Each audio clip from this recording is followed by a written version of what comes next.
ሰላም ጤና ይስጥልን የተወደዳችሁና የተከበራችሁ አድማጭ ተመልካቾቻችን በእያላችሁበት አክብሮታዊ ሰላምታችን ይድረሳችሁ። ይህ የዕለተ ረቡዕ አመሻሽ የኢትዮ ጂኦፖለቲካል ኒውስ የጂኦፖለቲካል ትንታኔ ይዘን የቀረብንበት ዕለታዊ ዝግጅታችን ነው። በዛሬው ልዩ ዝግጅታችን በርካታ ሰበር መረጃዎች አሉ። ለሁለት ዓመታት ተራዝሞ የነበረው የኢራንና አሜሪካ የተኩስ አቁም ስምምነትና የሆርሙዝ ሰርጥ መዘጋት በሁለት ሰዓታት ልዩነት ተከፍቷል። ለመከፈት ምክንያት የሆኑ ነገሮች ደግሞ ይህን ጦርነት ቀጠናውን ያዳርሳሉ፣ የሶስተኛው የዓለም ጦርነትን በር ያንኳኳሉ ተብሏል። በተለይ በመካከለኛው ምስራቅ ጦርነት በኢራንና በእስራኤል የተጀመረው ጦርነት አሁን መልኩን ቀይሯል። የተባበሩት አረብ ኤምሬትና ኩዌት በቀጥታ ከኢራን ጋር ጦርነት ገጥመዋል። ይህንን የፊት ለፊት ጦርነት በጥልቀት እንመለከተዋለን። ክቡራን አድማጭ ተመልካቾቻችን በተለይ ከወደ ኢራን ሲሰጥ የነበረው መግለጫና በመደራደሪያ አቅርበው የነበረችው የአሜሪካ ሀሳብ ሙሉ በሙሉ ወድቋል።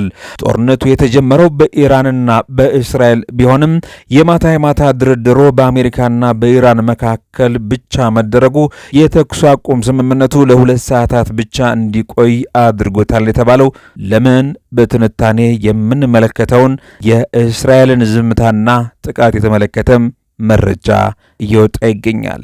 ሌላው እጅግ መነጋገሪያ የሆነው አሁንም በርካቶች እየተቀባበሉበት የሚገኘው የአሜሪካ አብራሪ በኢራን ተራራማ ቦታዎች ላይ የተደረገው ኦፕሬሽን ነው። ለዚህ ኦፕሬሽን አሜሪካ $386 ሚሊዮን አውጥታለች። ታዲያ ይህን ኦፕሬሽን ለማካሄድ ይህንን ያህል ወጪ ለምን አወጣች የሚለው ዋናውና መሰረታዊ ምክንያት ምንድነው? በዛሬው የጂኦፖለቲካል ትንታኔያችን በጥልቀት ይዘነው የቀረብነው አባይት ጉዳይ ነው። የተወደዳችሁና የተከበራችሁ የኢትዮ ጂኦፖለቲካል ኒውስ አድማጭ ተመልካቾቻችን ዛሬም እንደትናንቱ እናንተን እውነትንና እውቀትን የሚያስጨብጡ አፋችሁን ገጥማችሁ የምታዳምጧቸው እጅግ አስገራሚ መረጃዎችን ከወደ መካከለኛው ምስራቅ ከስር መሰረቱ ከፊት እስከ ኋላው በትንታኔ ይዘንላችሁ ቀርበናል። ብቻ እናንተ እስከ መጨረሻው ድረስ አብራችሁን ቆዩ። ይህን መረጃ ስታዳምጡ ደግሞ ሐሳብ አስተያየትም እንዲሁም ላይክ በማድረግ የዘወትር ትብብራችሁ እንድታደርጉ በአክብሮት ጠየቅናችሁ። ለሚዲያችን አዲስ ደግሞ ከሆናችሁ ሰብስክራይብ በማድረግ ቤተሰብ የሆኑ እጅግ የምታተርፉበት የት ሚዲያ ያላዳመጣችሁትን ጂኦፖለቲካል ትንታኔ ይዘን የምንቀርብበት ልዩ ሚዲያ ነው። ትንታኔውን ጀመርን። እስከ መጨረሻው ድረስ አብራችሁን ቆዩ። ይህ ኢትዮ ጂኦፖለቲካል ኒውስ ነው።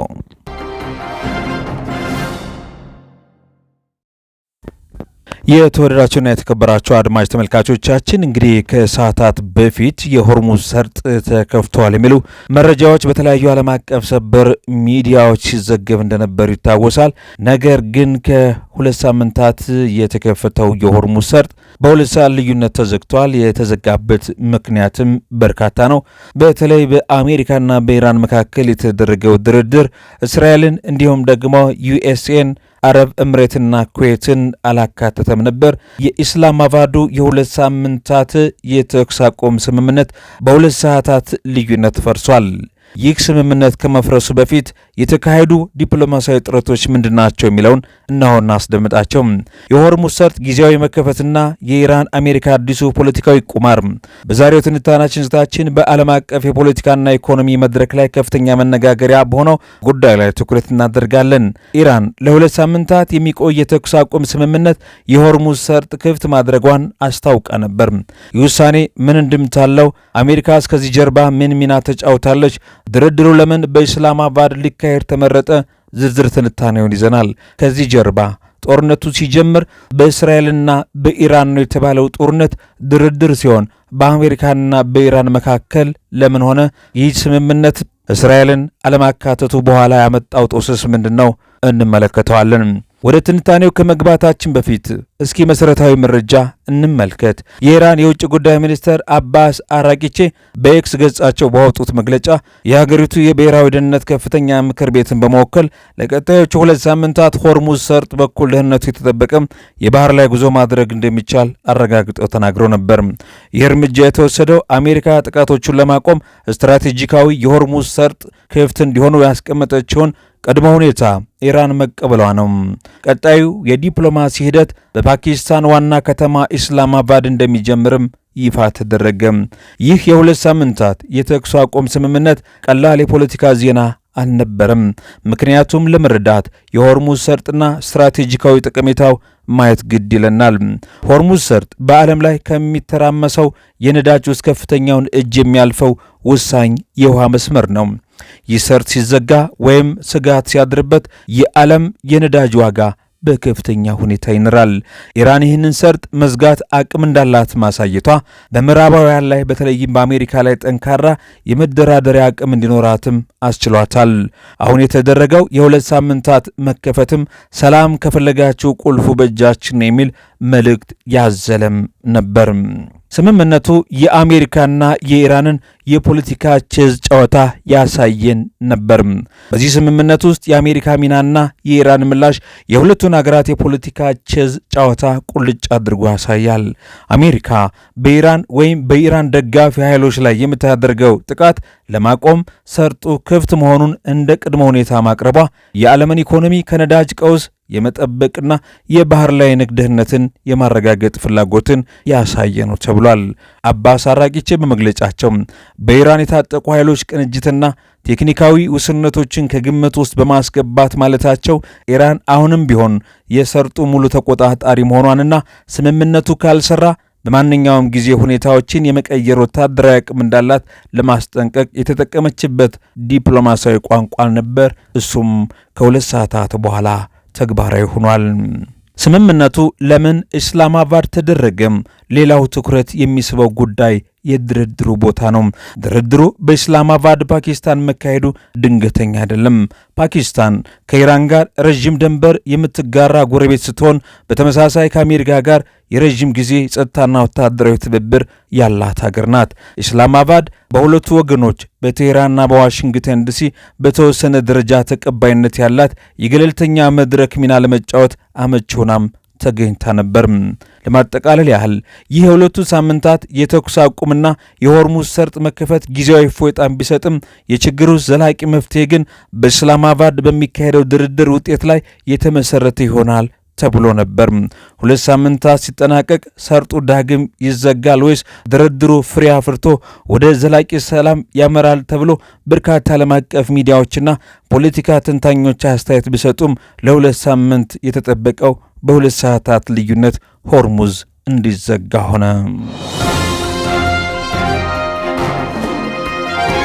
በሰንሰለት የታሰረው ሰላም ከሆርሙዝ ወሽመጥ እስከ ላቫን ደሴት ሰበር መረጃ ወጣ። የተኩስ አቁሙና የመርከቦቹ እንቅስቃሴ ዓለም አቀፍ ሚዲያዎችን ትኩረት ሳበ።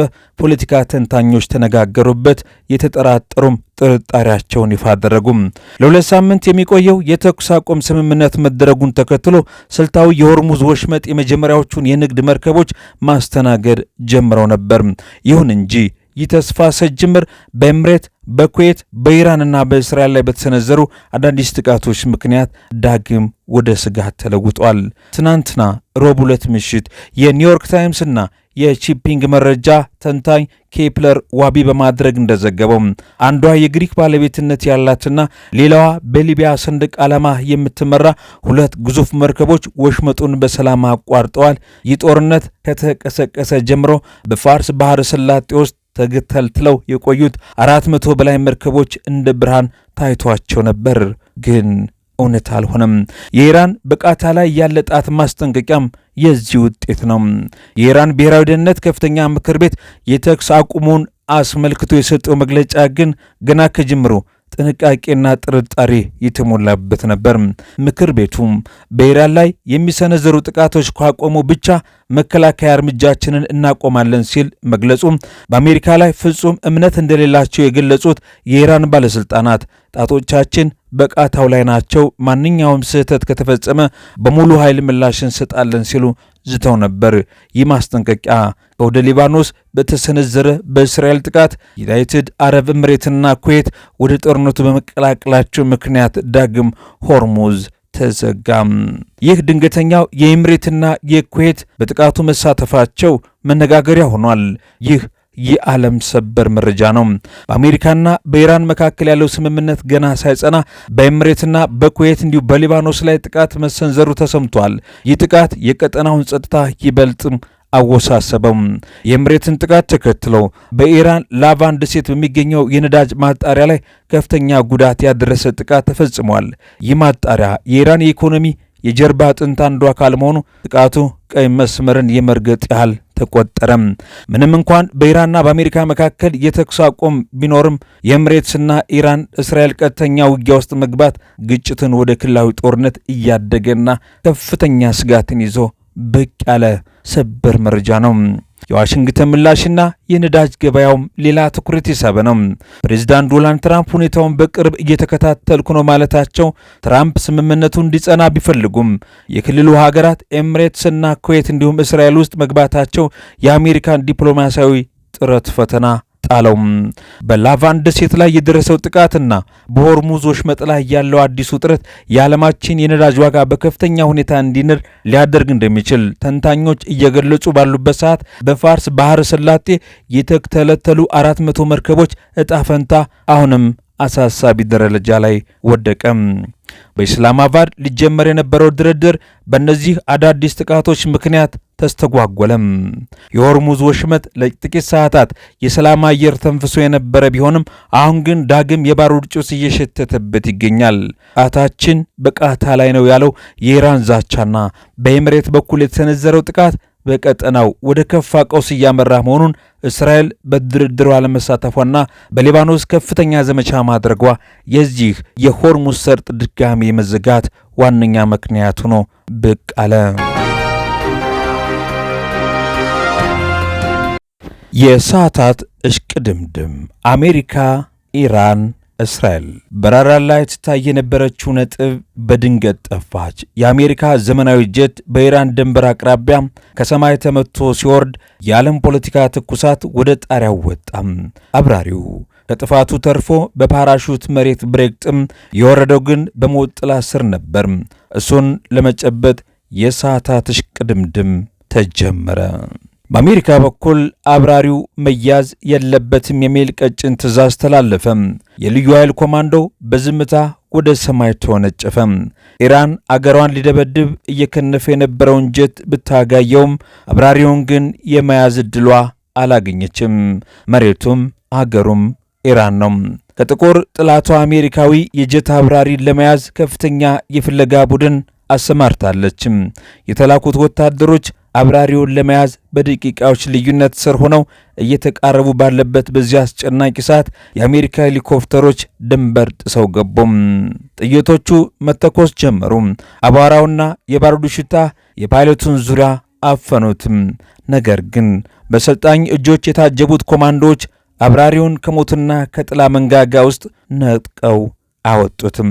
የአጭር ኦፕሬሽን የአንድ ሰውን ሕይወት ከማዳን ባለፈ ወታደራዊ ሳይንስ ውስጥ ትልቅ አሻራ፣ ትልቅ ነጥብ ጥሎ አለፈ ይለናል ዘ ጆርዳን ታይምስ። ይህ ታሪክ በወታደራዊ ታሪክ ውስጥ በዋጋው ብቻ ሳይሆን በሰው ሕይወትና በሀገር ክብር ረገድ ትልቅ ቦታ የሚሰጠው ክስተት ነው። አሜሪካ በኢራን ምድር የወደቀውን አብራሪ ለማስለቀቅ የከፈለችው መስዋዕትነትና የደረሰባትን የንብረት ኪሳራ የሚተርክ ስሜት የሚቀሰቅስና ልብ አንጠልጣይ ታሪክ ተጽፎ ተቀምጧል። ክብር በቢሊዮን ዶላር፣ አብራሪው ነጻነትና የዋሽንግተን ውድ መስዋዕትነት። ኖማን ሌፍት ቢሃይንድ፣ አንድም ወታደር ወደ ኋላ አይቀርም። ይህ የአሜሪካ ጦር የማይታጠፍ መመሪያ ነው። ነገር ግን ይህ መመሪያ በተግባር ሲውል የሚጠይቀው ዋጋ ምን ያህል ይሆን? ዛሬ ዓለም እያስገረመ ስላለው አስደናቂ ወታደራዊ ኦፕሬሽን እንተርካለን። በኢራን ሰማይ ላይ ተመቶ የወደቀውን ጀትና አብራሪዎቹን ከጠላት እጅ ለማስለቀቅ የዋሽንግተን የገጠመችውን የሞትና ሽረት ፍልሚያም አሜሪካ ልጇን አድናለች፣ ክብሯንም አስጠብቃለች። ነገር ግን በዚህ ስኬት የከፈለችው ቁስ ዋጋ እጅግ አስገራሚ ነው። የውጊያው ድባብና የኪሳራውን መዝገብ እንመልከት። የፍለጋና የማዳን ተልእኮው ሲጀመር ቀጠናው በባሩድ ሲኦል ሆኖ ነበር። አሜሪካ አብራሪዎቿን ለማስለቀቅ ያሰማራቻቸው የቴክኖሎጂ ውጤቶች አንድ ባንድ በጠላት እሳትና በቴክኒክ ብልሽት ሲወድሙ የኪሳራው መዝገብ እንዲሰፍሯል። የሰማይ አንበሳ F-15A ስትራይክ ኤግል $100 ሚሊዮን የሚያወጣ ይህ ዘመናዊ በኦፕሬሽኑ ወቅትም ጋይቷል። ሌላው የታንኮች መርገምት የሚባለው ኤአትር ተንደርቦልት 2 የሚባለው $18.8 ሚሊዮን የሚያወጣው ዋርትሶግ ተልእኮውን ሲፈጽም ተከስክሷል። ሁለት ግዙፍ C-130 ሄርክለስ ሰማዩን የሞሉት እነዚህ የጭነት መርከቦች ከ150 እስከ $200 ሚሊዮን የሚገመት ንብረት ይዘው ወድመዋል። ቅልጥፍ MH-6 ሊትል በርድና ድሮኖቹም አንድ ሄሊኮፕተርና 2 MQ-9 ሪፔር ድሮኖች በድምሩ እስከ $67 ሚሊዮን የሚደርስ ኪሳራ አስመዝግበዋል። በአጠቃላይ አሜሪካ በሰዓታቱ $386 ሚሊዮን ገደማ የሚገመት ወታደራዊ ሀብቷን በኢራን ምድር ላይ አታለች። ገንዘብ ወይስ ክብር የሚለው ጥያቄ የሚመጣውም እዚህ ላይ ነው። ለብዙዎች $386 ሚሊዮን ለአንድ አብራሪ ሲባል የሚከፈል እጅግ ግዙፍ መስዋዕትነት ሊመስል ይችላል። ነገር ግን ለፔንታጎንና ለዋይት ሃውስ ጉዳዩ ከገንዘብ በላይ ነው። አንደኛው የሞራል የበላይነት። አንድ አሜሪካዊ ወታደር ቢታሰር ወይም ቢወድቅ አገሬ በማንኛውም ዋጋ ታስለቅቀኛለች ብሎ ካላመነ ጦርነት ውስጥ በልበ ሙሉነት ሊገባ አይችልም። ሌላው የክብር ጉዳይ። አብራሪው በኢራን እጅ መውደቁ ለቴህራን ትልቅ የፕሮፓጋንዳ ድል ይሆን ነበር። አሜሪካ ይህን ድል ላለመስጠት ስትል ሚሊዮኖችን አፈሰሰች። ታሪክ የማይረሳው ኦፕሬሽን ማለት ይህ ነው። በስተመጨረሻም አሜሪካ በቴክኖሎጂ የተራቀቁ ጀቶችን ብታጣም ዋናውን ግቧን ግን አሳክታለች። ልጇን በሰማይ ወደ ቤት መልሳለች። ታሪክ ይህንን ኦፕሬሽን በጣም ውድ ብሎ ሊመዘግበው ይችላል። ለአሜሪካ ግን የአንድ ወታደር ሕይወትና የሀገር ክብር ከ386 ሚሊዮን በላይ መሆኑን ለዓለም ያሳየችበት ክስተት ሆኖ ይኖራል። አገር ማለት ሰው ነው የሚለው ብሂል በዚህ ኦፕሬሽን በተግባር ታይቷል።